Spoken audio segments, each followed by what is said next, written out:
तो friend, child development and pedagogy के पिछले ईयर के क्वेश्चन से संबंधित यह हमारा 9वां पार्ट है। वह इनके अन्य पार्ट भी हम लगातार आपको अपने यूट्यूब चैनल पर उपलब्ध कराते रहेंगे। तो आप सभी से रिक्वेस्ट है कि आप सभी मेरे यूट्यूब चैनल को सब्सक्राइब करके रख लीजिए, साथ ही बेल आइकन को ऑन कर लीजिए ताकि अपलोड होने वाली नई वीडियो आप लोगों तक पहुंच जाए। तो चलिए ज़्यादा देर न करते हुए आते हैं क्वेश्चन की ओर। दिया गया है, फर्स्ट प्रश्न है, विकास का सिर पदाभिमुख दिशा सिद्धांत व्याख्या करता है। बताइए, सिरा पदाभिमुख दिशा सिद्धांत व्याख्या किसका करता है? इसका सही जवाब रहेगा ऑप्शन बी, सिर से पैर की ओर। अगला प्रश्न है 2, जिन प्याजे के अनुसार अधिगम के लिए निम्नलिखित में से क्या आवश्यक है? बताइए, इनका सही जवाब क्या रहेगा? जिन प्याजे के अनुसार अधिगम के लिए निम्नलिखित में से क्या आवश्यक है? इनका सही जवाब रहेगा ऑप्शन सी, शिक्षार्थियों के द्वारा पर्यावरण की सक्रिय खोजबीन। अगला प्रश्न है प्रश्न 3, वाइगोत्स्की के अनुसार बच्चे सीखते हैं। बताइए, वाइगोत्स्की के अनुसार बच्चे कैसे सीखते हैं? इनका सही जवाब क्या रहेगा? इनका सही जवाब रहेगा ऑप्शन डी, वयस्कों और समवयस्कों के साथ परस्पर क्रिया करके। जो बालक जो है वयस्कों और समवयस्कों के साथ परस्पर क्रिया करके जल्दी सीखते हैं वाइगोत्स्की के अनुसार। अगला प्रश्न है प्रश्न 4, एक औसत बुद्धि वाला बच्चा यदि भाषा को पढ़ने एवं समझने में कठिनाई प्रदर्शित करता है तो यह संकेत देता है कि बच्चा क्या खाली स्थान का लक्षण प्रदर्शित कर रहा है। बच्चा खाली स्थान का लक्षण प्रदर्शित कर रहा है, इसका सही जवाब क्या रहेगा? औसत बुद्धि वाला बच्चा यदि भाषा को पढ़ने एवं समझने में कठिनाई प्रदर्शित करता है, मतलब इसका सही ऑप्शन रहेगा ऑप्शन डी, पठन अक्षमता से है। इसको डिसलेक्सिया भी कहा जाता है। पठन पढ़ने की अक्षमता को डिसलेक्सिया कहा जाता है। ठीक है। अगला प्रश्न है प्रश्न 5, विकास खाली स्थान में खाली स्थान की ओर बढ़ता है। इसका सही जवाब क्या रहेगा? दिया गया है ऑप्शन, बताइए। विकास जो खाली स्थान से खाली स्थान की ओर बढ़ता है। प्रश्न 5, इसका सही जवाब रहेगा ऑप्शन डी, सामान्य से विशिष्ट। विकास जो है सामान्य में विशिष्ट की ओर बढ़ता है। अगला प्रश्न है प्रश्न 6वां, नवीन जानकारी को शामिल करने के लिए वर्तमान स्कीम या अवधारणा में बदलाव की प्रक्रिया खाली स्थान कहलाती है। क्या कहलाती है? बताइए। नवीन जानकारी को शामिल करने के लिए वर्तमान स्कीम या अवधारणा में बदलाव की प्रक्रिया क्या कहलाती है? इसका सही जवाब है ऑप्शन ए, आत्मसातकरण। ये क्या कहलाती है? आत्मसातकरण कहलाती है। अगला प्रश्न है प्रश्न 7, बाल्यावस्था में भाषा खाली स्थान के बजाय खाली स्थान अधिक है। बताइए, इनका सही जवाब क्या रहेगा? इनका सही जवाब रहेगा ऑप्शन ए, सामाजिकृत अहम केंद्रित। मध्य बाल्यावस्था में भाषा जो है सामाजिकृत के बजाय अहम केंद्रित अधिक है। भाषा क्या है? सामाजिकृत के बजाय अहम केंद्रित है। अगला प्रश्न है प्रश्न 8, बच्चों की त्रुटियों के बारे में निम्नलिखित में से कौन सा कथन सत्य है? बताइए, इनका सही जवाब क्या रहेगा? बच्चों की त्रुटियों के बारे में निम्नलिखित में से कौन सा कथन सही है? इनका सही जवाब क्या रहेगा? बताइए। बच्चों की त्रुटि के बारे में इसका सही जवाब रहेगा बच्चों की ऑप्शन ए, बच्चों की त्रुटियां उनके सीखने की प्रक्रिया का अंग है। त्रुटियां क्या है? त्रुटियों के माध्यम से बच्चे सीखते हैं। ठीक है, गलतियों से ही सीख मिलती है हमें। अगला प्रश्न है प्रश्न 9, शिक्षार्थियों के ज्ञान अर्जन में सहायता करने में क्रम में अध्यापकों को किस पर ध्यान केंद्रित करना चाहिए? शिक्षार्थियों के ज्ञान अर्जन में सहायता करने में क्रम में अध्यापकों को किस पर ध्यान केंद्रित करना चाहिए? बताइए, इनका सही जवाब क्या रहेगा? अध्यापकों को किस पर ध्यान केंद्रित करना चाहिए? इनका सही जवाब रहेगा ऑप्शन सी, शिक्षार्थियों को सक्रिय सहभागिता के लिए शामिल करना। इस पर अधिक ध्यान देना चाहिए। शिक्षक को शिक्षार्थियों को सक्रिय भागीदारी सहभागिता के लिए शामिल करना। अगला प्रश्न है 10। अध्यापकों के दृष्टिकोण से प्रभावशीलता किसका संयोजन है? बताइए। इनका सही जवाब क्या रहेगा? अध्यापकों के दृष्टिकोण से प्रभावशीलता किसका संयोजन है? इनका सही जवाब क्या रहेगा? प्रश्न 10, इनका सही जवाब रहेगा ऑप्शन ए, उच्च योग्यता, उच्च सृजनात्मक, उच्च वचनबद्धता। ये इनका सही जवाब है। अगला प्रश्न 11 है। बच्चों को शाब्दिक या गैर शाब्दिक दंड देने का परिणाम क्या होता है? बताइए। इनका सही जवाब क्या रहेगा? बच्चों को शाब्दिक या गैर शाब्दिक दंड देने का परिणाम क्या होता है? इनका सही जवाब है ऑप्शन सी, उनके स्वयं के प्रति अवधारणा को नष्ट करना होता है। बच्चे को शाब्दिक या गैर शाब्दिक दंड देने से उनके स्वयं के प्रति अवधारणा को नष्ट करना हो जाता है। अगला प्रश्न है 12। निम्नलिखित में से कौन प्रारंभिक बाल्यावस्था अवधि के दौरान उन भूमिकाओं एवं व्यवहारों के बारे में जानकारी प्रदान करते हैं जो एक समूह में स्वीकार्य है? बताइए। इनका सही जवाब क्या रहेगा? दिया गया है ऑप्शन। इनका सही जवाब रहेगा ऑप्शन बी, माता पिता एवं भाई बहन। माता पिता एवं भाई बहन क्या है? प्रारंभिक बाल्यावस्था अवधि के दौरान ये जो है सभी भूमिकाओं व्यवहारों में जानकारी प्रदान करते हैं बालक को। ठीक है। अगला प्रश्न है 13। निम्नलिखित में से कौन सा आयु समूह परवर्ती बाल्यावस्था श्रेणी के अंतर्गत आता है? बताइए। इनका सही जवाब क्या रहेगा? कौन सा आयु समूह परवर्ती बाल्यावस्था श्रेणी के अंतर्गत आता है? इनका सही जवाब है ऑप्शन बी, 6 से 11 वर्ष। अगला प्रश्न है 14। विद्यार्थियों को स्वच्छता के लिए प्रेरित करने हेतु उन्हें स्वच्छता समिति का सदस्य बनाना प्रतिबिंब करता है। बताइए। स्वच्छता समिति का सदस्य बनाना क्या प्रतिबिंब करता है बालक को? इनका सही जवाब क्या रहेगा? इनका सही जवाब रहेगा ऑप्शन बी, प्रेरणा का संज्ञानात्मक उपागम होता है।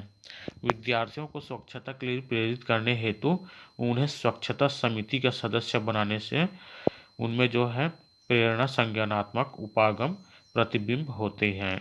अगला प्रश्न है 15।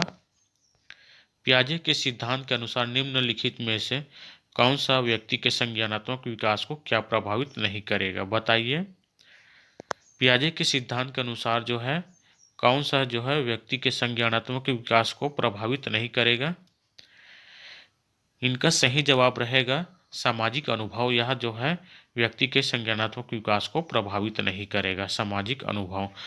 अगला प्रश्न है प्रश्न 16। अजय तर्क देता है कि भाषा विकास व्यक्ति की नैसर्गिक प्रवृत्ति से प्रभावित होती है, जबकि मोना महसूस करती है कि यह परिवेश से प्रभावित होता है।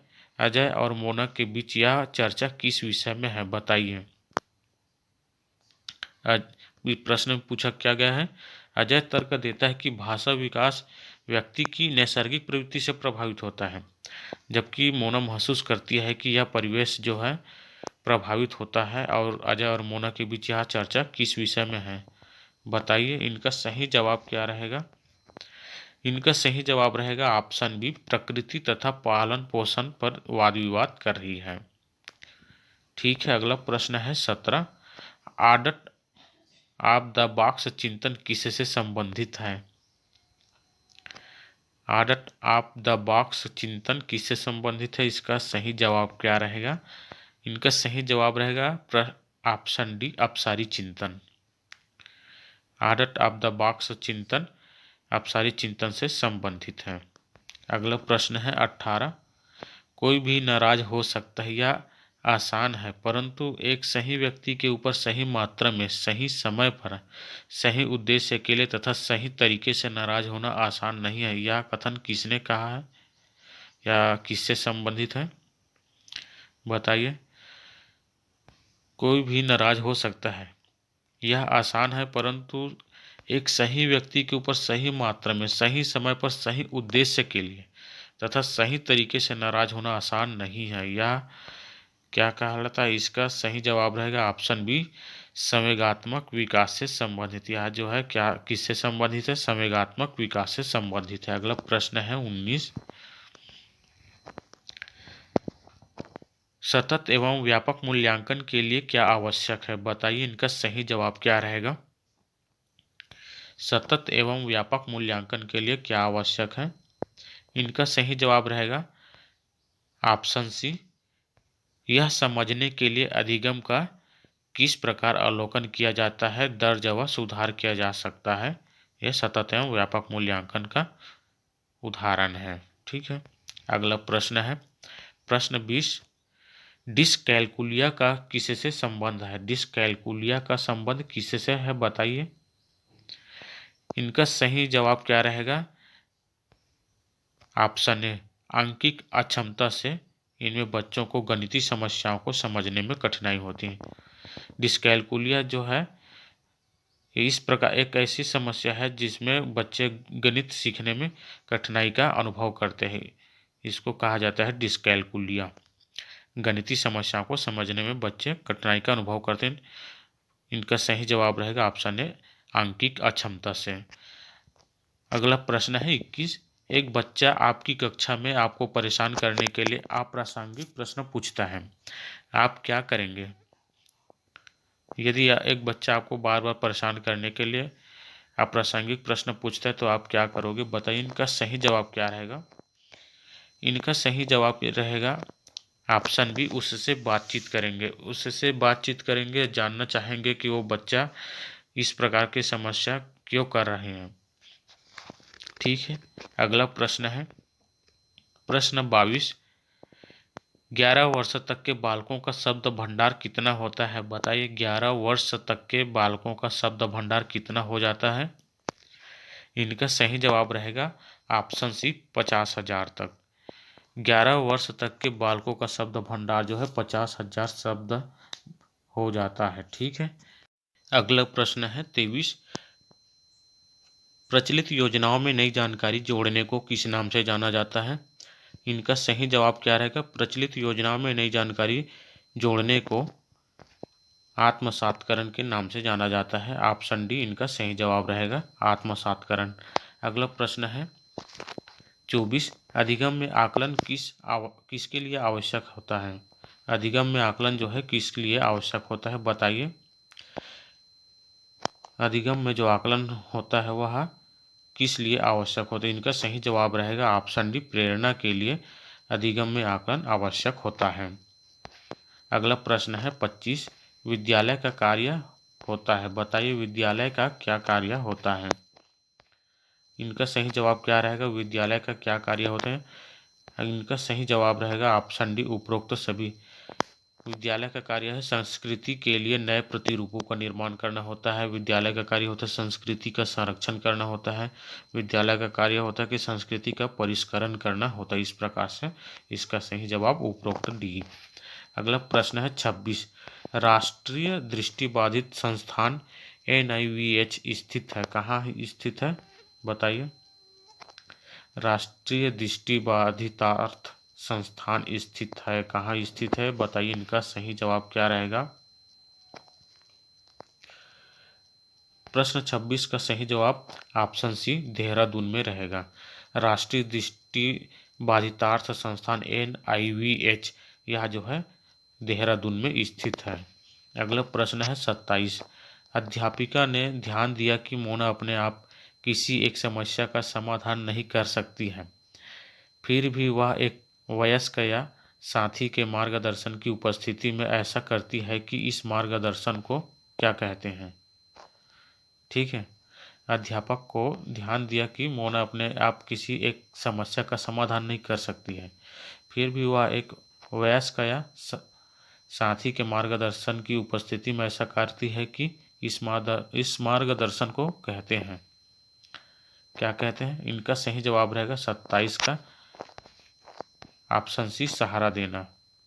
अगला प्रश्न है 28, कोमल शिल्प उपागम संबंधित है? बताइए कोमल शिल्प उपागम किससे से संबंधित है? इनका सही जवाब है ऑप्शन डी, मनोवैज्ञानिक सिद्धांतों के अनुप्रयोग से। मनोवैज्ञानिक सिद्धांतों के अनुप्रयोग से कोमल शिल्प उपागम संबंधित है। अगला प्रश्न है 29। राष्ट्रीय शिक्षा नीति में कितनी बार बदलाव हुआ है? बताइए इनका सही जवाब क्या रहेगा? इनका सही जवाब रहेगा ऑप्शन बी, 3 बार। राष्ट्रीय शिक्षा नीति में 3 बार बदलाव हुआ है। सबसे पहले सन 1968 में बदलाव हुआ था, उसके बाद 1986 में, और उसके बाद अभी NEP 2020 राष्ट्रीय शिक्षा नीति लागू हुई है। ठीक है। अगला प्रश्न है 30। नई शिक्षा नीति के अनुसार मानव संसाधन विकास मंत्रालय का नाम बदलकर क्या रखा गया है? इनका जवाब आप सभी कमेंट बॉक्स में देना। राष्ट्रीय शिक्षा नीति के अनुसार मानव संसाधन विकास मंत्रालय का नाम बदलकर क्या रखा है? ठीक है, ये आप लोगों के लिए होमवर्क है। इस प्रकार मेरे द्वारा दी गई जानकारी आप लोगों को अच्छा लगा तो मेरे वीडियो को लाइक, शेयर, सब्सक्राइब जरूर करें। धन्यवाद मेरे वीडियो देखने के लिए।